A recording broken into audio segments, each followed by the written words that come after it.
You're listening to Drinks and a Movie with your host, Rudy. Spoiler alert.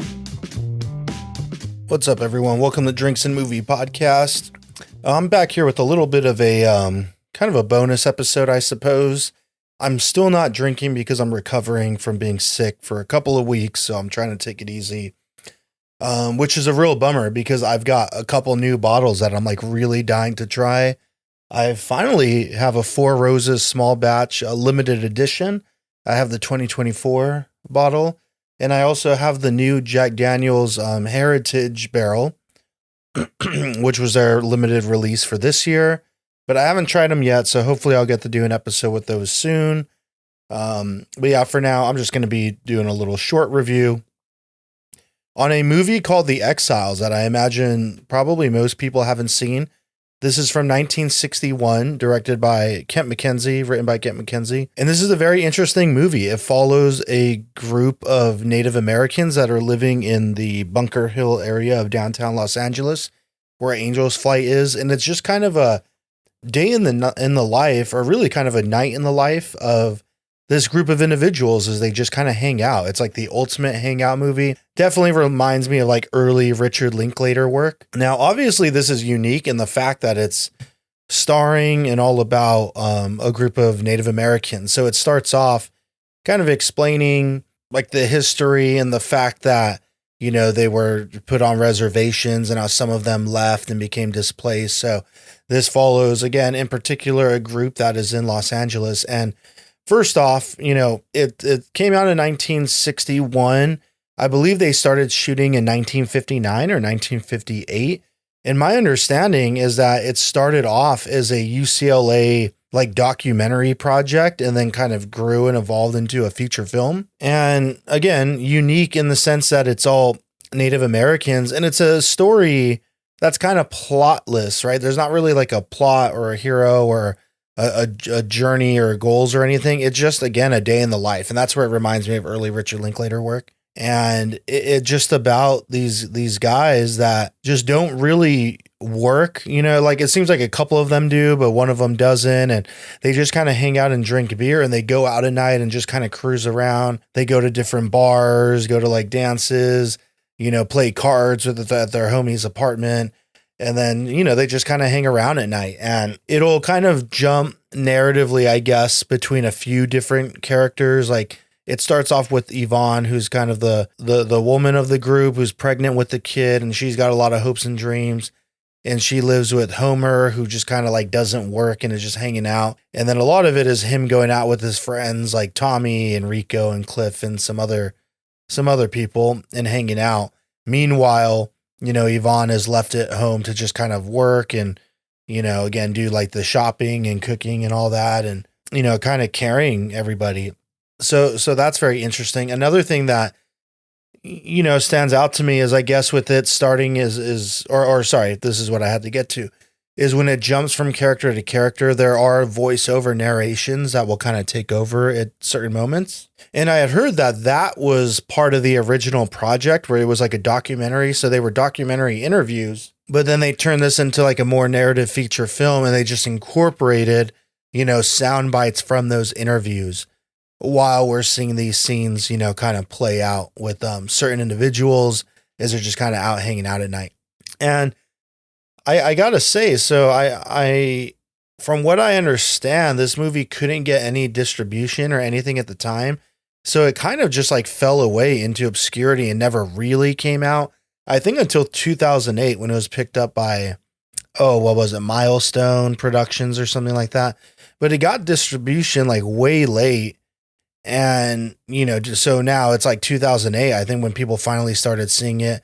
And it did, you know, get put into the film registry for conservation for being like, you know, historically and aesthetically significant and all that. And I thought that was pretty wild and kind of a bummer. Like, it's really sad to see a movie like this fall into obscurity and not, you know, get to be shown off. But I have to say that the preservation of this and the restoration, I guess it was by UCLA Film and Television Archive in 2008, is so good. I mean, I got this movie on Blu-ray and it looks and feels like this movie was made in the 90s. I kid you not. You know, I was just a couple days after watching this, as I was seeing the movie, I was thinking that I'm like, man, this feels like it would have come out in that early 90s kind of independent film boom, like in the era of, Quentin Tarantino and Kevin Smith and Robert Rodriguez and Richard Linklater again. And, Allison Anders, all those people that were coming up, Steven Soderbergh in that time frame, in that early indie 90s aesthetic. It has so much of that, but it's crazy because again, it was shot in, 58, 59. And I was watching Stanley Kubrick's The Killing a couple days after seeing this. That also takes place around Los Angeles. I think a lot in Hollywood and whatnot. And, that was 1956, I believe. So just a couple years prior. Obviously, Stanley Kubrick was a huge talent and The Killing's a great movie. But even then, it's wild to see the difference in just the aesthetic and the filmmaking and the style. And I got to say, this movie, The Exiles, was like so far beyond anything I'd seen in that time frame. It just feels so modern, and I'm not quite sure what it is. Again, it's something to like the shooting style just felt very 90s. Maybe it's the fact that it is this kind of character driven kind of day in the life movie. So I immediately think about like a Kevin Smith or a Richard Linklater more so. But there's even some shots and, compositions that feel, I don't know, like a little bit Scorsese in a way. There's one shot where they all go into a bar and they say hi to everybody and the camera kind of dollies and pulls back as they walk in. I don't know. I immediately just thought Scorsese. It reminded me of that.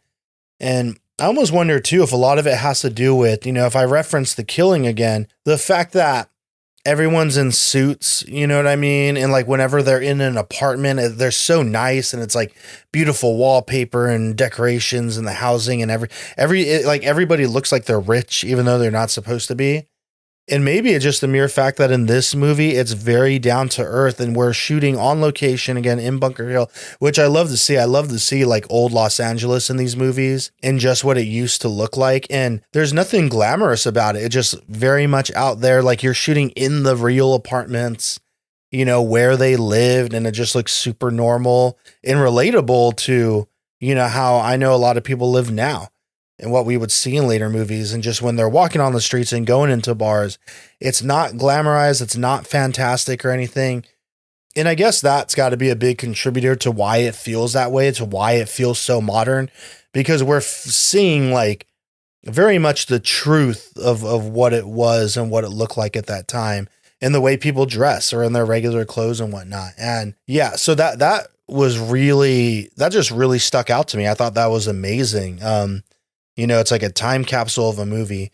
This is included in the 1001 movies you must see before you die, in case that matters to anybody. And yeah, I mean, it's pretty amazing how good it looks aesthetically in the Blu-rays too. Again, I'm telling you, you go and watch this movie, you would think it came out in like 1991 or something. And I will say on the other technical side of things that, clearly everything is ADR, like the whole movie's ADR'd, and that makes sense. It's super indie. So obviously they didn't have all the ability to record sound properly on location, but that's fine. It doesn't take away from the movie at all. And you also get a lot of voiceover. And, it's interesting, again, being this very real day in the life of these characters. And like, nobody is a hero. No one's necessarily a good guy. And that's another thing I like about it is you're seeing them all kind of be, deadbeats, like they don't have jobs, or they do have jobs, but they're still just out partying all night. And, they treat their women very poorly. And it's just very interesting. I would have thought going into this that since it is about the Native American experience, that maybe it would be, it's very easy to paint everything in this, what do people call it, like rose-colored glasses, and make it seem like this great, amazing thing, or everybody's so heroic, but they're not. They're just like normal people, just living life and hanging on for dear life, in their 20s or early 30s or whatever. And it's sad in that regard, especially the way they treat the women and the way, that the Yvonne character is like going to have a kid and has hopes and dreams. She's over there going to the movie by herself and whatnot. And you're seeing some of these other guys just being misogynistic and whatever. And yeah, it's just really interesting to me, that like very real portrait. And I love and appreciate that. And it's sad, because you hate to see people go down these roads and kind of be that way, but there is the reality aspect to it. And I just like that it kept it real, and there's no, it's not a movie that's like about like racism or anything like that. And one other thing that I think is interesting about it is obviously it's important to see it from this perspective, and that gives the movie an edge, and that's why it exists. And it's something that needs to be seen, I think, by everybody. But in a lot of ways, I feel like you can put a lot of different groups of people into this and it would be the same story, which, I mean, I don't know what that says. Does that make it even more sad and kind of like unfortunate that so many people go through that? But yeah, anyway, if you guys watch the movie, you can let me know what you think on that tip. And I will say, I mean, I used to really love the kind of day in the life type movie. As a matter of fact, I made one myself that's kind of on a hard drive hell.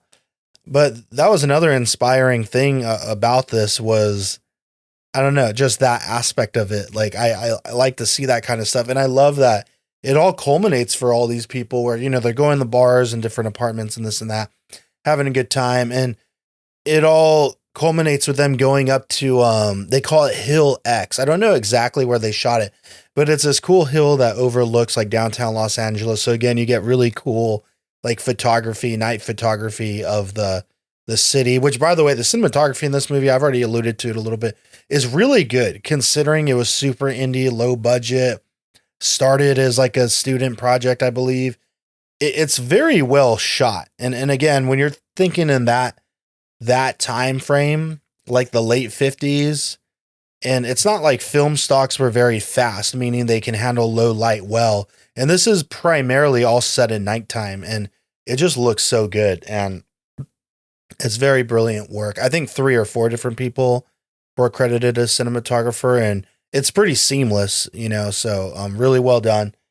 But I love the way it all culminates in this kind of ending, and, they're doing their chants and playing the drums, and it's this moment where they're all kind of back to this kind of roots in a way. But then there are some bad things that are happening up there, people doing things with ladies they shouldn't be doing, people getting in fights. But also one thing I kind of like is that, they get into a fight and they kind of break it up and it's all like fine afterwards, and everyone's still hanging out. And then, the movie ends with them coming home at like sunrise. And I love a kind of day in the night, life kind of situation. I have definitely dabbled in that in like personal work. And I think this shows it off very, very well.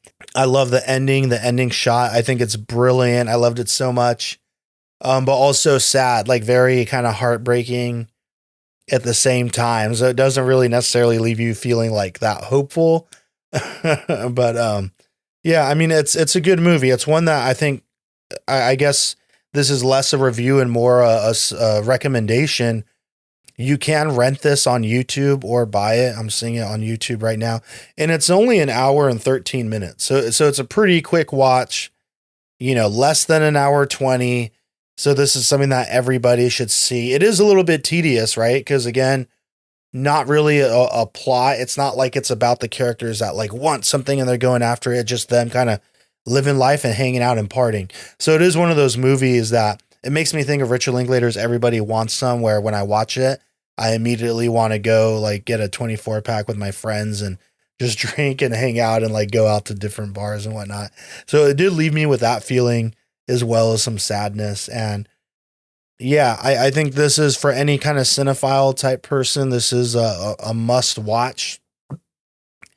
I think it needs to be seen, just the lives that these people live. And I think it's great to see a movie from 1961 that's from that perspective. That's something that you don't ever get. Like, we still rarely get that. So it's a big deal to have this movie come out back then. And it's too bad, it fell into obscurity, but thank goodness it was kind of found and restored. And I think we are all better for it. So I would love, if anybody's listening to this and you've never seen the movie, look it up, The Exiles, 1961. I would love to like chat with someone about this movie. I don't know anybody else who's seen it outside my parents. In our movie conversations can only go so far. So let me know, anybody, leave a comment on the Instagram, shoot me an email at drinksandmoviepod@gmail.com. Direct message me on Instagram. That's probably the fastest way. And yeah, let me know what you think of this film. Anyway, I think that's all I have to say about it. Again, it's a great kind of look at Los Angeles at that time too. You'll recognize all the locations. I think it's shot brilliantly, well acted, considering non-actors too. Everybody is like really good in this movie. And yeah, check it out. The Exiles in 1961. Cheers. Thank you for listening to the Drinks in a Movie podcast. You can now find us on Instagram at Drinks in a Movie Pod, where we'll be posting photos from all the various films that we discuss. You can also email us at drinksinAmoviepod@gmail.com. Please rate, review, and subscribe, and thank you for listening.